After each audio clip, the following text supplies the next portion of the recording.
Bonjour. Here we are looking at the vocabulaire complémentaire in part 2 of chapter 5. This vocabulaire complémentaire doesn't usually attract my attention, but today it does, because you see some fruits like les bleuets or le jus de canneberge, so les canneberges, which you don't see in France, or maybe I would say you used to not see in France, but in this day of globalization and influence between cultures, you are starting to see le jus de canneberge in France, if not perhaps les canneberges en boîte de conserve. You may see not fresh cranberries, but cranberries that have been canned. Les bleuets, that's the way that people in Quebec, les Québécois, talk about blueberries, whereas the French people call them les myrtilles. There are also some other words that resonate with me from my time in France. Les être au régime, to be on a diet, that's much more North American. In France, people don't really go on diets. It's more this line. On fait attention. On fait attention à la ligne. It's a steady, slow, constant taking care to watch what you eat, eating fresh, eating with moderation. On fait attention. Je fais attention à la ligne. To pay attention to the lines, n'est-ce pas? To pay attention to one's figure. On fait attention à la ligne. Donc, être au régime, of course you see that in magazines, but it's just not the same thing over there where people don't get fat in the first place. Grignoter is to snack. Fumer, to smoke. You also have this word, un végétalien, for vegan, un végétarien, for vegetarian. Years ago, the very concept of being a vegetarian was so foreign. If you asked for a vegetarian version of something in a restaurant, you would be laughed out of the restaurant. I know that, because when I was a vegetarian during that time, I had a lot of interesting feedback, or just total incomprehension when I was over in France. France, as I know it traditionally, is a meat-eating culture. They embrace eating meat at every meal. They insist on a piece of meat for every meal, especially for growing children. So here you have some meat as we go on and we diversify our menu from chapter to chapter, from part to part rather. L'agneau, lamb. Le canard, duck. Le veau, la volaille. La volaille, that's poultry in general. The French will eat more than just le poulet. They don't have la dinde. That's something else that I saw in part 2 on the other page. La dinde is more North American. You see people like le dandono. Dandono is a smaller type of turkey. You have la canette, which is like what's la canette? It's like a male hen. And you have les poules, le poulet, et le canard. This is very popular, especially in the southwest. Le confit de canard, le magret de canard. Le canard is very, very popular in France. Le veau, la blanquette de veau is a very famous French dish. Les aliments frits, les aliments industriels, les bonbons, le fast food, un hamburger.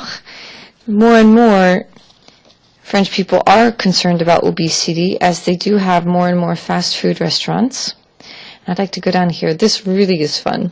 Un mot sur la langue, les mots étrangers au Québec.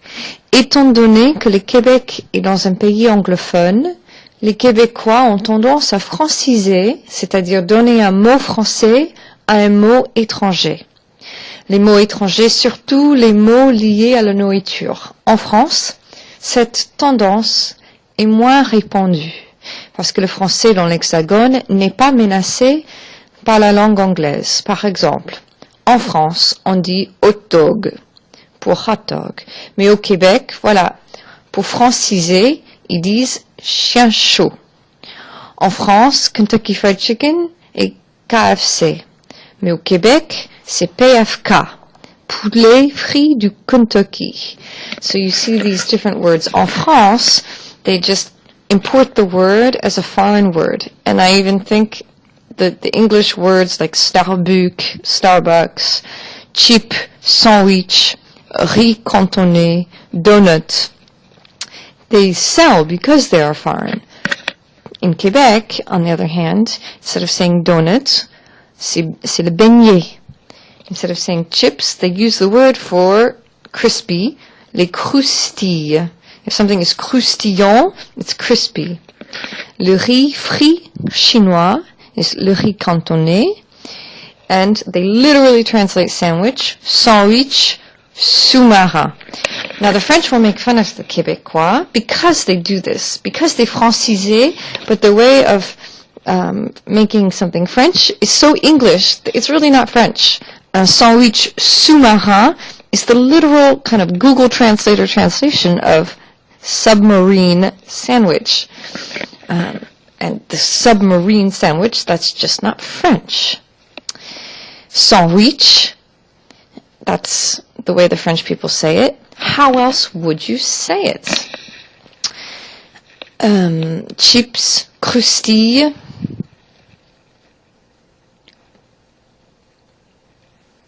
And here we have the vocabulary continues to diversify. This time you have an assiette and it's not divided by meals, but it's divided by voilà, les glucides et les fibres. So for les glucides you have les noix and les fibres, le pain complet as opposed to une baguette. You can also say le pain entier for whole bread. Les lentilles. Là, on voit les pommes de terre. Here we have some more fruits and vegetables. Un avocat, les fraises, les petits pois, le brocoli, le raisin. Les protéines. Here they've added les fruits de mer. If you go to a French restaurant on the sea, anywhere from Brittany down to literally the sea on the Mediterranean or anywhere along the coast, you'll ask for une assiette de fruits de mer. And you'll get this feast of seafood, les fruits de mer. Le tofu, le lait de soja. Now you start seeing tofu more and more in the organic or bio section of the supermarket.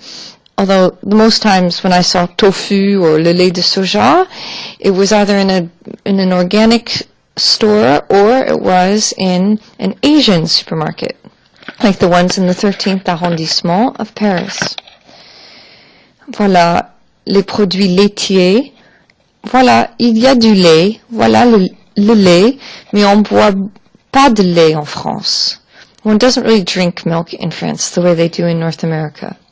You can tell when you go to the supermarket because milk is never in a gallon sized, although they wouldn't call it a gallon to begin with. The most you can get is a little bit over a liter, and you get small bits of small skinny bottles of milk.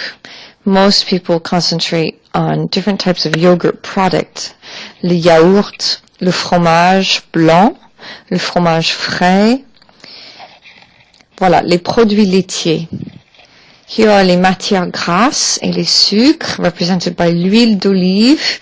There's also l'huile de tournesol, l'huile de colza, So sunflower, tournesol, colza. It's the other oil that begins with a C. It's not vegetable oil. The name is escaping me in English. Les tartes.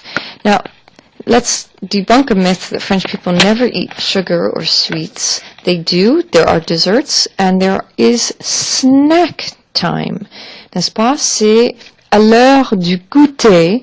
Si on prend quelque chose de sucré, c'est à l'heure du goûter. À l'heure du goûter, on prend peut-être une tarte, on prend peut-être un pain au chocolat, ou peut-être du chocolat, quelque chose de délicieux, un gâteau, un biscuit.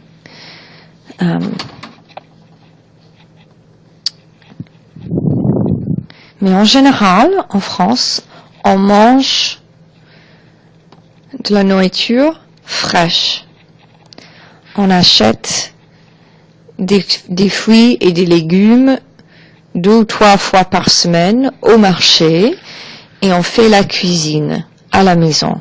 On évite les restaurants, on évite les aliments industriels et les aliments frits. C'est une nourriture saine, healthy food. Je vais complémenter le vocabulaire complémentaire avec un calendrier des fruits et légumes que vous allez trouver posté sur Blackboard et d'autres calendriers qui expliquent, voilà, les différents fruits et les différents légumes selon la saison, comment préparer, comment choisir, comment conserver, quelques astuces pour bien les préparer. Et je vais aussi poster un calendrier de la crèche. La crèche, c'est-à-dire un nursery school. Et je veux vous montrer comment mangent les enfants à partir de 3 mois jusqu'à l'âge de 3 ans.